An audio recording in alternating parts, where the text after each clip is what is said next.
Hi all. So I would like to teach you kanji, very simple and also very easy using some pictures. Now I would like to start the lesson of kanji with some introduction and then proceed for some of the basic kanjis.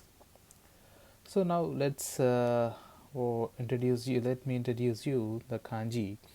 Kanjis are the Chinese characters and is a part of Japanese language, and it is also a third part of writing the language of Japanese language, and it is after hiragana and katakana.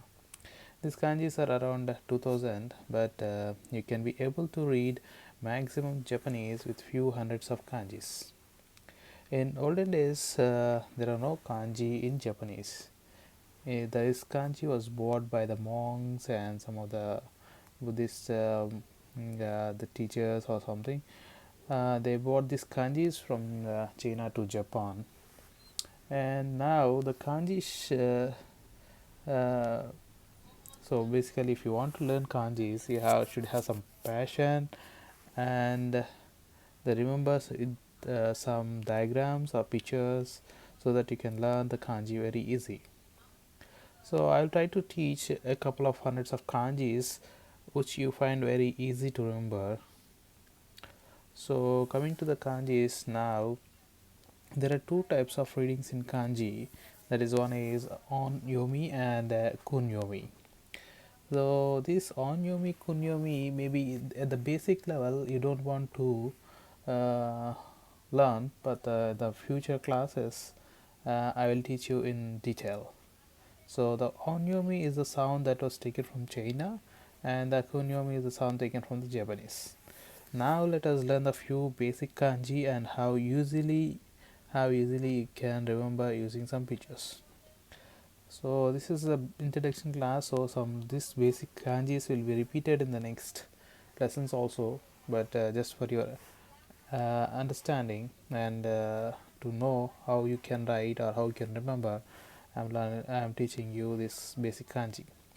The first one, it is called as Yama, and the one after the symbol is known as kanji, and that kanji represents Yama.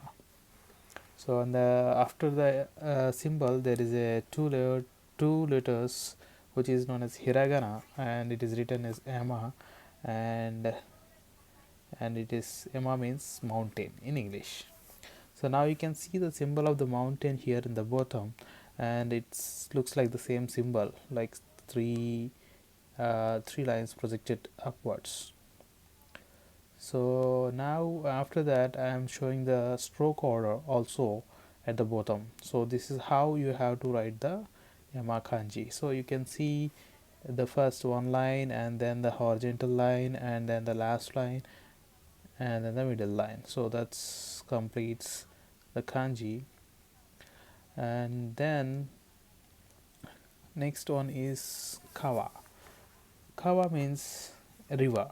So Kawa symbol is shown after two, and then so you can see the picture of a river flowing, and that is represented with three lines, and the same is taken as kanji.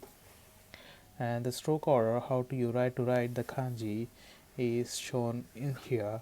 And see the first vertical line, and two vertical lines, and three vertical lines, and that's the second kanji, Kawa. Now let's learn the third kanji is Hito. Hito is nothing but a man, a person, mainly the person. It is called as a person. I have written here man, but also it's a person. So the man, you can see one, you can write a person using a small diagram, and that is same represented here. And also the stroke order also shown here, and you can use the both, like you can keep two lines joined together at curved lines, or you can also write one big line and one line starting from half of the first line is also acceptable. Two are okay. And then next one is he is the sun. So sun is is called as he in Japanese, and you can see that how the sun is derived from, you can just like a ball and then it turned into a rectangular box, and you can remember this sun. And the next one is stroke order of the sun, how to write. And next comes Tsuki Moon. Moon is called in Japanese as Tsuki. So the moon, you can see the symbol like the moon, half moon with some clouds passing by, and you can just, that can be turned as this kanji. And you can, in the funny way, you can also remember like the sun is running away. The sun means the moon is nothing but when the sun comes the moon run away, like that you can also remember the same way. And the stroke order is given at the bottom, and you can see how you have to write the kanji of moon. And the next one is he. He means fire. Here the fire, you can see how we can write a fire. If you see that the fire would lighten up and the fire coming out, and those coming out is converted into that kanji is shown here, and the stroke order is also shown here. You can use this stroke order and write the kanji, and you have to properly write in order so that you can remember well. The next one is mizu. Mizu means water.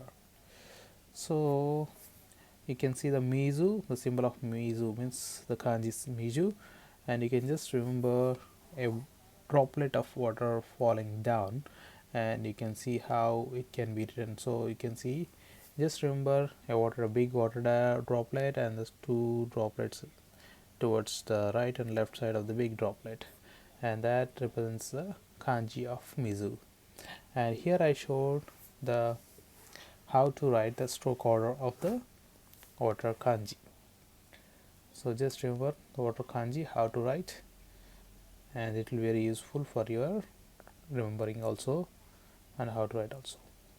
And next one comes the key. Key is nothing but a tree.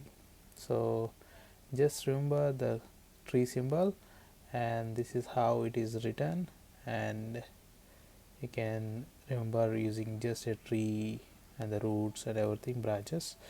And then the stroke order is also shown here, how to write the tree. It is called as key. Next one is kin.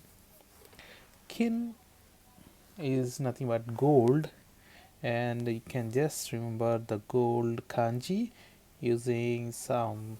So here I wrote two pictures, and the second picture you can see that the top is the sky or the roof, and the three horizontal lines represents the layers of the soil or layers of the earth, and you can see at the bottom layer there is some pieces of gold. So in this way you can easily write the kanji for gold, which is known as kin. And the stroke order, you can see first you have to write the roof, and then the horizontal lines, and then the vertical line, and then the gold, and then the last final layer of the earth.